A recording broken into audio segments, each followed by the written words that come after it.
In John chapter 10 verse 30, the Lord Jesus Christ said, I and my Father are one. New King James Version.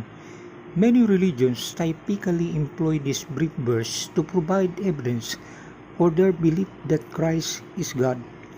Although the verse obviously does not say that Jesus is God, proponents of the Jesus is God doctrine interpret this statement of Christ to mean any or all of the following. Number 1, that Jesus and the Father are equal.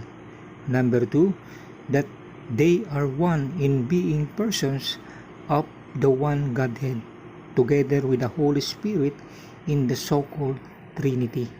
Number 3, that Jesus and the Father are one in the same.